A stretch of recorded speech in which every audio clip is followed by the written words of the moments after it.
Il est 6h30. Dans quelques minutes, l'équipe de nuit de la maison d'arrêt de Chambéry va finir son service. Pourtant aujourd'hui, personne ne prendra la relève. La quasi-totalité du personnel est réunie à l'extérieur et ce n'est pas la pluie qui écornera leur motivation. C'est un ensemble de revendications qui sont la sécurité, la revendication des salaires parce qu'aujourd'hui on ne peut plus travailler dans de telles conditions. Un jeune surveillant il ne s'en sort pas financièrement, et la reconnaissance par un statut, un véritable statut. Voilà.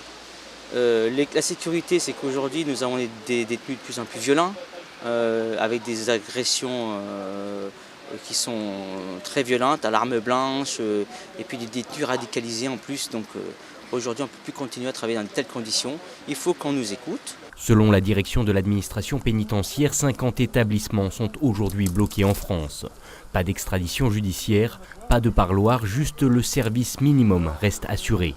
Une mobilisation nationale, synonyme pour certains de dernier recours pour alerter le gouvernement sur des conditions de travail de plus en plus dangereuses. On a des articles, cet article 57, ça fait des années qu'on le dénonce, où on nous interdit les fouilles. Il faut faire un tas de paperasse avant de pouvoir fouiller un détenu, il faut s'expliquer pourquoi, comment. Mais vous et moi, simples citoyens, quand on prend notre avion à Saint-Exupéry, si on passe sous le portique, on sonne. Et bien là, c'est pareil. Le détenu sonne, et ben il doit se soumettre à la note de service, il doit être fouillé, on doit savoir pourquoi il sonne. Mais maintenant, quand c'est comme ça, on se prend des coups de poing, les collègues se font massacrer, il y a un mot, c'est stop. Il faut rendre le pouvoir de la détention aux surveillants et plus aux personnes détenues. Cet après-midi, une délégation de représentants syndicaux des gardiens de prison était reçue par la ministre de la Justice.